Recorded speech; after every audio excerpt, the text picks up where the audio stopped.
ಗೊತ್ತವಾ?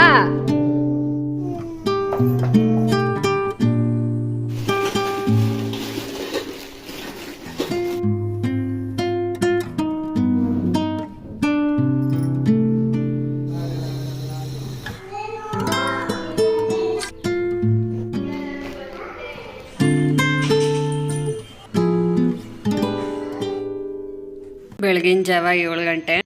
Hi hello friend, welcome back to my YouTube channel Kavya Raje. Please subscribe my YouTube channel. ಹಾಗೆ ಇನ್ನು ಬೆಳಗಿಂದನೇ video ಮಾಡೋದಕ್ಕಂತ start ಮಾಡಿದ್ದೇನೆ. ಹಾಗೆ ಇನ್ನು ಚಾರ್ನ school ಕಳಿಸ್ದೆ. ಅದು ಯೂನಿಫಾರ್ಮ್ ಹಾಕ್ಕೊಂಡು ಅವ್ಳು ಸ್ಕೂಲ್ಗೆ ಹೊಡೆದಿರ, ಪ್ಯಾಂಟೇ ಬೇರೆ ಟಿ ಶರ್ಟ್ ಬೇರೆ ಆ ಥರ ಹಾಕ್ಕೊಂಡು ಹೋಗ್ತಿದ್ದಾಳೆ. ಎಷ್ಟೇ ಹೇಳಿದ್ರು ಕೇಳ್ತಿಲ್ಲ. ಈ ಮಕ್ಕಳಿಗೆ 1-2 ದಿನ ರಜೆ ಬಂದರೆ ನೆಕ್ಸ್ಟ್ ಸ್ಕೂಲ್ ಡೇ ದಿವಸ ಅದು ಸ್ಕೂಲ್ಗೆ ಹೋಗಲ್ಲ, ಹಠ ಮಾಡಿ ಕಳಿಸ್ಬೇಕು. ನೋಡ್ತೇ ಹೋದು ಅವಳ ಡ್ರೆಸ್ಸೇ ಒಂದು, ಪ್ಯಾಂಟೇ ಒಂದು, ಶೂ ಹಾಕ್ಕೊಂಡಿಲ್ಲ, ಚಪ್ಪಲಿ ಅದು ಬೇಕು ಇದು ಬೇಕು ಅಂತ ಹಠ ಮಾಡ್ತಾ ಇರ್ತಾಳೆ. ಅವಳು ಹೇಳಿದ್ದೆ ಹಾಕ್ಬೇಕು, ನಾವು ಹೇಳಿದ್ರೆ ಕೇಳಲ್ಲ. ಅವಳಿಗೆ ಇಷ್ಟ ಬಂದಂಗೆ ಅವಳಿಗೆ ಅಲ್ಲಿ ಹೋದರೆ ಅವರು ಟೀಚರ್ ಹೇಳೋದು ಬೈದ್ರೇ ಅವಳಿಗೆ ಗೊತ್ತಾಗೋದು, ನಾವು ಹೇಳಿದ್ರೆ ಗೊತ್ತಾಗಲ್ಲ.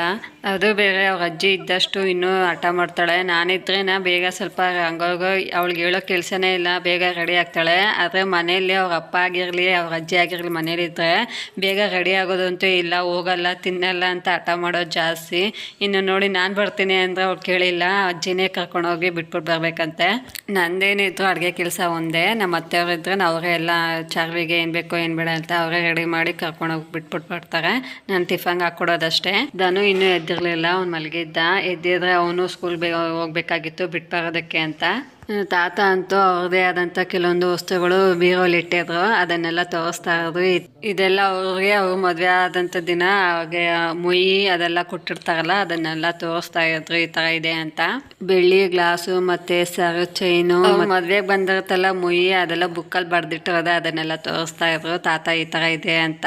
ಇನ್ನು ತಾತ ಕೆಲವೊಂದು ವಸ್ತುಗಳನ್ನ ಅದನ್ನೆಲ್ಲ ಎತ್ತಿಕ್ಬಿಟ್ಟು ಇನ್ನು ಹೋಟೆಲ್ ಹತ್ರ ಹೋದ್ರು. ಹಾಗೆ ಇನ್ನು ನಾನು ನಾಷ್ಟಕ್ಕೆ ಅಂತ ಪಲಾವ್ ಮಾಡ್ಕೊಂಡಿದ್ದೆ, ಚಾರ್ವಿಗೆ ಅದನ್ನೇ ಕೊಟ್ಟು ಕಳಿಸ್ದೆ, ಸ್ವಲ್ಪ ಬೇಗ ಆಗೋ ಥರ ಅದನ್ನೇ. ಇನ್ನು ಟೈಮ್ ಬಂದು 9 ಗಂಟೆ ಹಂಗಾಗಿತ್ತು. ಅಷ್ಟರಲ್ಲಿ ಒಗೆಯೋ ಬಟ್ಟೆ ಎಲ್ಲ ಇತ್ತು, ಮಿಷಿನ್ಗೆ ಹಾಕ್ಬಿಡೋಣ ಅಂತ. ಇನ್ನು ಹೊಸ ಮನೆಗೆ ಹೋದ್ರೆ ಅಲ್ಲಿ ಹಾಕೋದಕ್ಕಾಗಲ್ಲ, ಅಂದರೆ ಮಿಷಿನ್ ಅಲ್ಲಿ ಅಡ್ಜಸ್ಟ್ ಮಾಡಿ ಇಡೋಷ್ಟರಲ್ಲಿ 1 ವಾರ 1-2 ದಿನ ಆಗ್ಬೋದು, ಲೇಟ್ ಆಗಿಬಿಡುತ್ತೆ ಅಂತ ಇರೋ ಬಟ್ಟೆನೆಲ್ಲ ಒಗೆದ್ಬಿಟ್ಟು ಫಸ್ಟ್ ಒಂದು ಸಲ ಒಣಗಾಕ್ಬಿಟ್ಟು ಬಂದಿದ್ದಾಯಿತು. ಮತ್ತೆ ಇನ್ನೊಂದು ಶಿಫ್ಟ್ ಆಗ್ತಿದ್ದೀನಿ ಈಗ.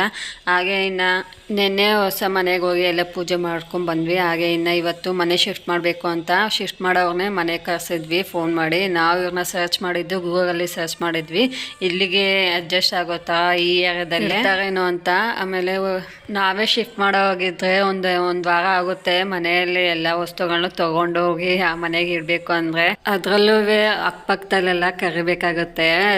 ಶಿಫ್ಟ್ ಮಾಡೋದಕ್ಕೆ ಕಾಯ್ಕೊಂಡಿರ್ಬೇಕು. ಒಬ್ರು ಬರ್ತಾರೆ ಒಬ್ರು ಬರಲ್ಲ, ಅವ್ರ ಕೆಲಸ ಅವ್ರಿಗಿರುತ್ತೆ, ಈಗಂತ ಕಾಯ್ಕೊಂಡಿದ್ರೆ ಆಗಲ್ಲ ಅಂತ ಹೇಳಿ ಈ ಥರ ಇವ್ರನ್ನೇ ಕರೆಸ್ಬಿಟ್ರೆ ಒಂದಿನಕ್ಕೆಲ್ಲ ಮುಗಿಯುತ್ತಲ್ವ ಅಂತ ಫಸ್ಟ್ ಟ್ರಿಪ್ಪು ಹೋಗಿ ಇಟ್ಬಿಟ್ಟು ಬಂದರು. ಈಗ 2ನೇ ಸಲ ಇದನ್ನು ತೊಗೊಂಡೋಗ್ತಿದ್ದಾರೆ. ಹಾಗೆ ಇನ್ನು ಇವ್ರು ಬಂದ ತಕ್ಷಣ ಎಲ್ಲ ಬಾಕ್ಸಲ್ಲಿ ಹಾಕಿ ಪ್ಯಾಕ್ ಮಾಡಿಕೊಟ್ರು. ನಾನು ಏನು ಒಗ್ಗರಣೆ ಹಾಕೋದಾಗಲಿ ಅಡುಗೆ ಏನಾದರೂ ಮಾಡೋಣ ಅಂದ್ಕೊಂಡಿದ್ದೆ, ಆದರೆ ಎಲ್ಲ ಪ್ಯಾಕ್ ಮಾಡಿ ಇಟ್ಬಿಟ್ಟಿದ್ರು, ಏನೂ ಇರಲಿಲ್ಲ. ಸರಿ ಸ್ವಲ್ಪ ಮಜ್ಜಿಗೆ ಅದು ಮಾಡಿಕೊಡೋಣ ಅಂತ ಎಲ್ಲರಿಗೂ ಕೊಟ್ಟು. ಇನ್ನು ಚಾರ್ವಿನ್ ಸ್ಕೂಲಿಂದ ಬಂದಳು, ಅವಳು ಆಟ ಆಡ್ತಾ ಇದ್ಲು. ಬ್ರೆಡ್ಡು ಜಾಮ್ ಇತ್ತಲ್ಲ ಅದನ್ನೇ ಎತ್ಕೊಂಡು ತಿಂತಾ ಇದ್ಲು, ಆಟ ಆಡ್ಕೊಂಡಿದ್ದು. ಇನ್ನು ಧನು ಇರಲಿಲ್ಲ, ಧನುನ ಮೈದನ ಹೊರಗಡೆ ಕರ್ಕೊಂಡೋಗಿದ್ದ, ಅವನಿದ್ರೆ ಆಗಲ್ಲ ಅಂತ ಹೇಳಿ.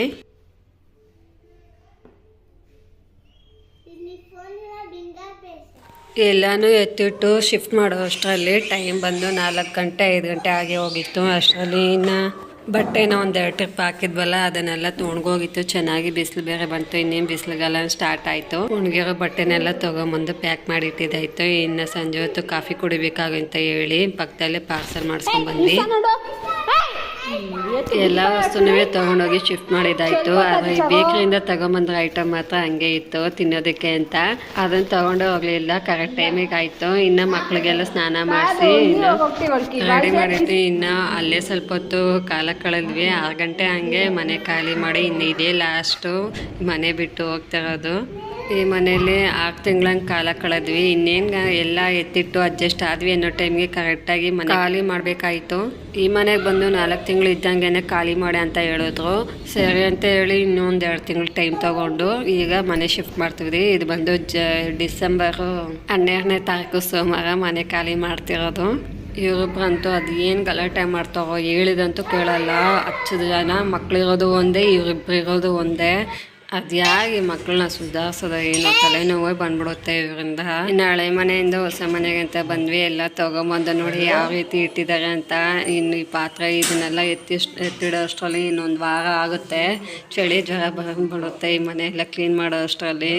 ಮನೆ ಸ್ವಂತ ಮನೆ ಇರೋರಾದ್ರೆ ವರ್ಷಕ್ಕೆ ಒಂದು 2-3 ಸಲ ಕ್ಲೀನ್ ಮಾಡ್ಕೊತಾರೆ. ಈ ಬಾಡಿಗೆ ಮನೆಯವ್ರದ್ದು ಹಂಗಲ್ಲ, ಇರೋ ಅಂದರೆ ಇರಬೇಕು, ಹೋಗೋ ಅಂದರೆ ಹೋಗ್ಬೇಕು, ಆ ಥರ ಬಾಡಿಗೆ ಮನೆಯವ್ರದ್ದು. ನಿಜವಾಗ್ಲೂ ತಲೆನೋ ಬಂದ್ಬಿಡುತ್ತೆ ಈ ಥರ ಈ ಮನೆ ಶಿಫ್ಟ್ ಮಾಡಿ ಅದನ್ನೆಲ್ಲ ಎತ್ತಿಟ್ಟು ಮನೆ ಕ್ಲೀನ್ ಮಾಡೋ ಅಷ್ಟರಲ್ಲಿ.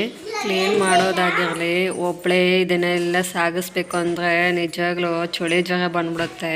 ಇನ್ನು ಎಷ್ಟು ದಿನನೂ ಈ ತಲೆನೋವು. ನಿಜವಾಗ್ಲೂ ಛೇ ಯಾಕಪ್ಪ ಈ ಜೀವನ ಅನಿಸ್ಬಿಡುತ್ತೆ. ನೈಟಿನ ಅಡುಗೆ ಏನು ಮಾಡಿರ್ಲಿಲ್ಲ, ಹೋಟೆಲಿಂದನೇ ತರಿಸಿದ್ವಿ ಮಕ್ಕಳಿಗೆ ಅಂತ ಅಲ್ಲ ಎಲ್ರಿಗೂ. ಇವತ್ತೊಂದಿನ ಅಡುಗೆ ಕೆಲಸ ತಪ್ಪಿತು ಇವತ್ತು. ಓಕೆ ಫ್ರೆಂಡ್ಸ್, ಈ ವಿಡಿಯೋ ನಿಮ್ಗೆ ಇಷ್ಟ ಆದರೆ ಪ್ಲೀಸ್ ಲೈಕ್ ಮಾಡಿ, ಶೇರ್ ಮಾಡಿ. ಹಾಗೆ ನನ್ನ ಚಾನಲ್ನ ಯಾರೆಲ್ಲ ಹೊಸ್ದಾಗಿ ನೋಡ್ತೀರಾ ಪ್ಲೀಸ್ ಸಬ್ಸ್ಕ್ರೈಬ್ ಮಾಡ್ಕೊಂಡು ನೋಡಿ. ನೆಕ್ಸ್ಟ್ ವಿಡಿಯೋದಲ್ಲಿ ನೋಡೋಣ. Thank you for watching. Bye.